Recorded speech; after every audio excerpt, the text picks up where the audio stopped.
So, yesterday you took a look at the different forms of the parabola, and I want you to start today with a warm up.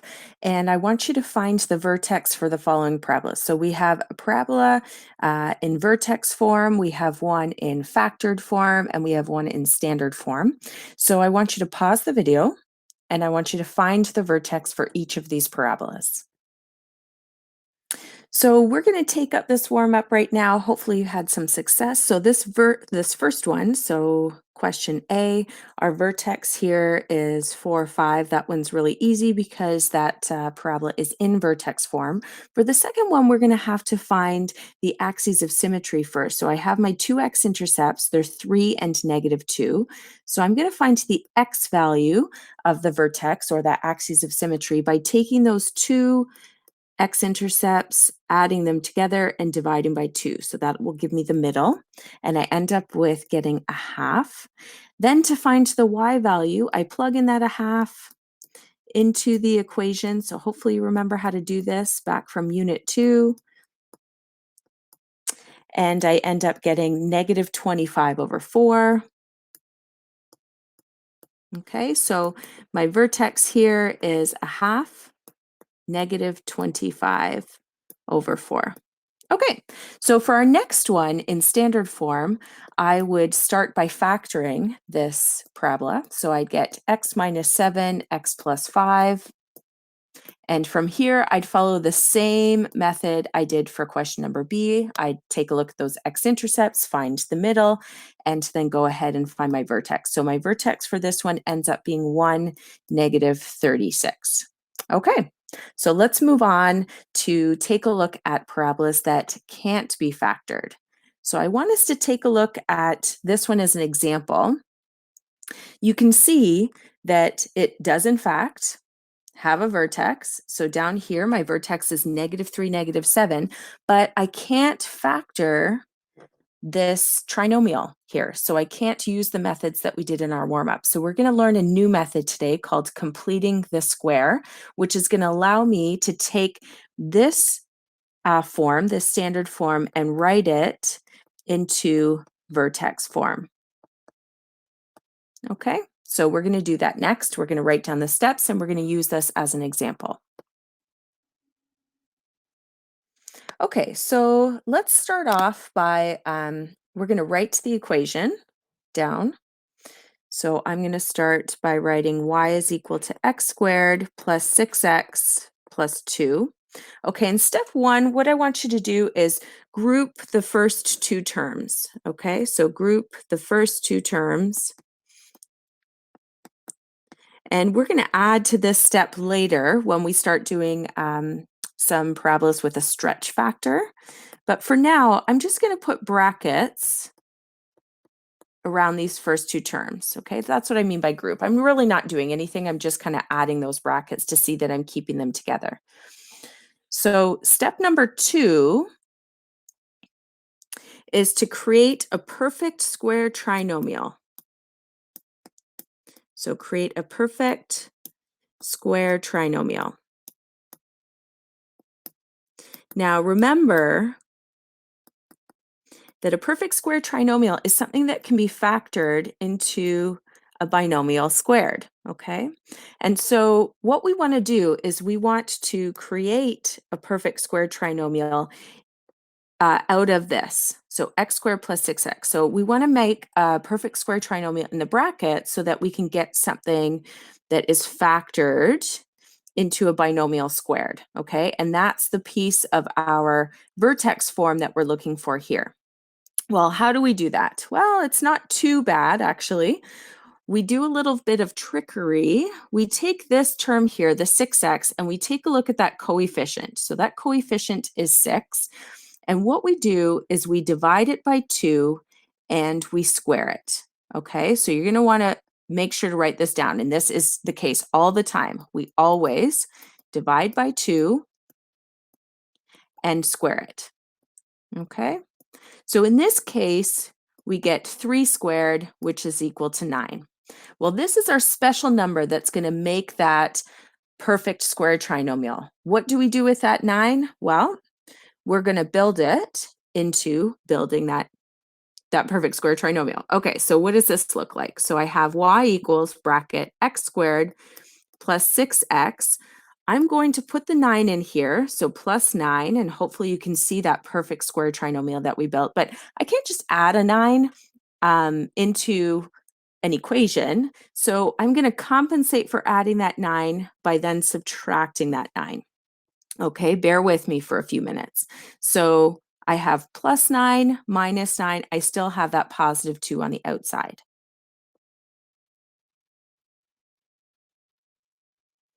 Okay, so we've been able to add that 9, but I have that negative 9 left over there too. We're just going to make it look a little bit nicer. So step 3, okay, so step 3 is to take that negative number, okay, and move it outside of the bracket. So move the negative number outside the bracket.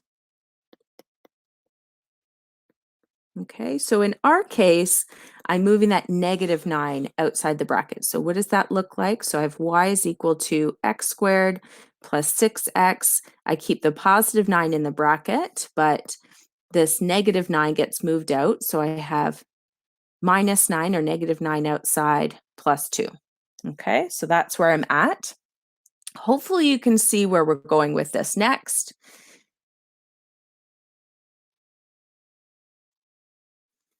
This here is now a perfect square trinomial, so I can factor this, and this here I can simplify. Okay, so let's go ahead and just make ourselves a little note that we're going to factor this, and we're going to simplify this.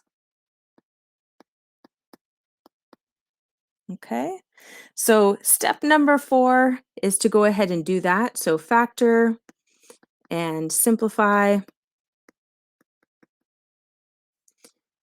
So when I factor the x squared plus 6x plus 9, I get x plus 3 squared. So x plus 3 times x plus 3. And the negative 9 plus 2 is minus 7.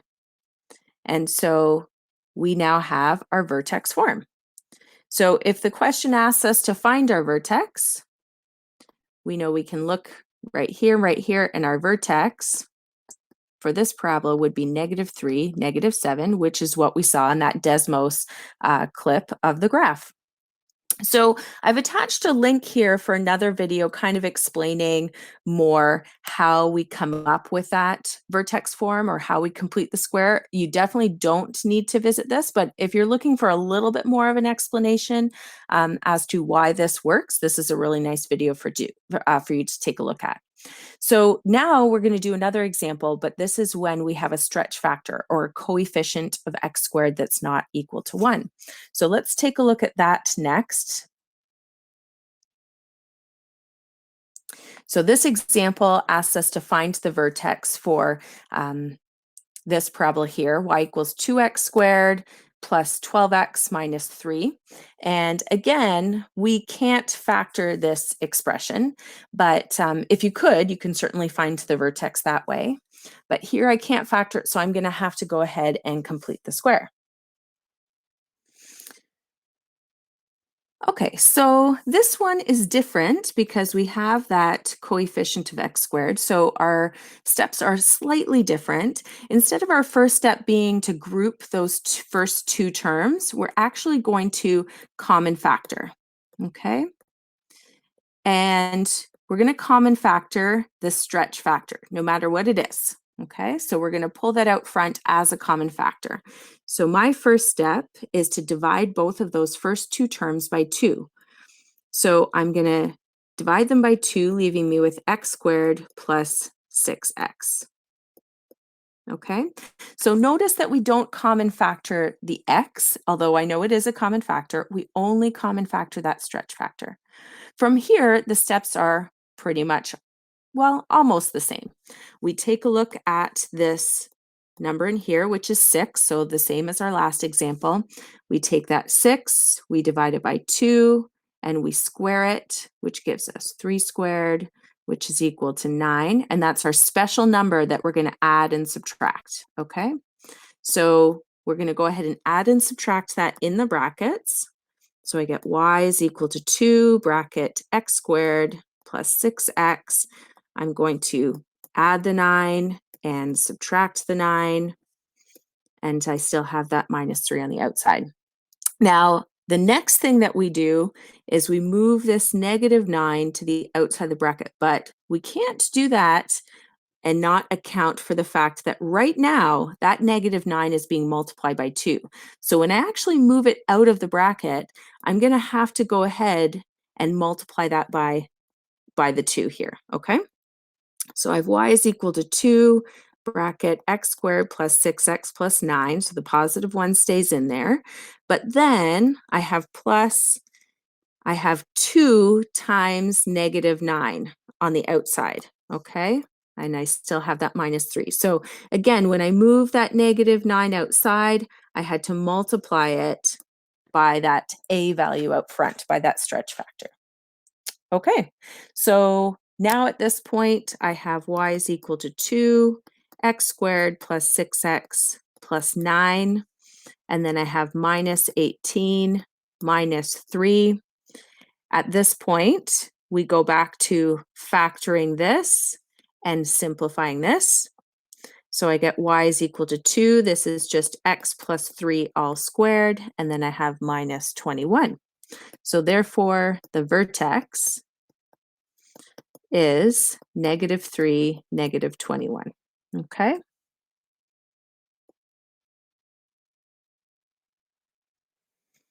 Okay. So next we're going to do the same thing, and completing the square, it's actually not too bad because the steps stay the same all the time, okay?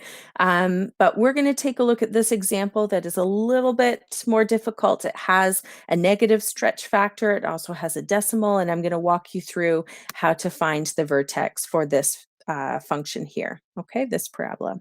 So first things first, we're going to go ahead and we're going to factor that negative 1.5 out of these first two terms. So I have y is equal to negative 1.5. I divide that from the first term, so I get x squared, and I divide that from the 12. So 12 divided by negative 1.5 gives us negative 8x. Okay, so remember, we're dividing these two terms by negative 1.5. Okay, and then our next piece is, again, to go to this coefficient here, which is negative 8.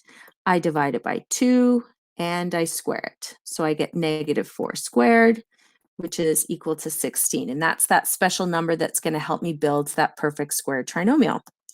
So I have y is equal to negative 1.5 bracket x squared minus 8x, and then I have plus 16 minus 16 and bracket minus 7.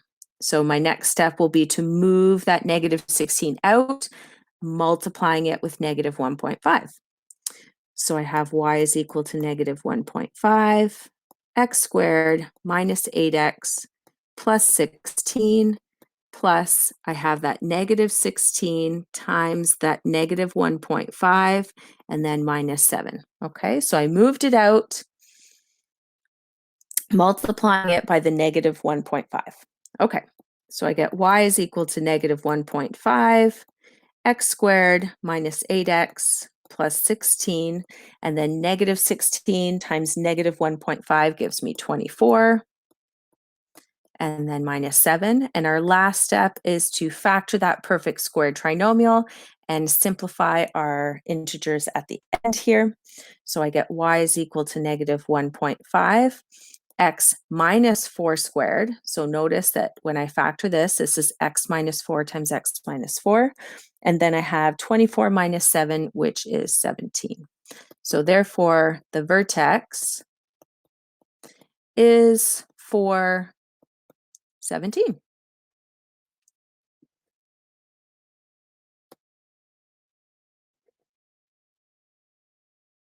So lots of practice needs to be done. Certainly post on our discussion board if you're struggling with any of the questions. Let me know if you need extra help. There's lots of videos online on completing the square, and I hope it went okay for you.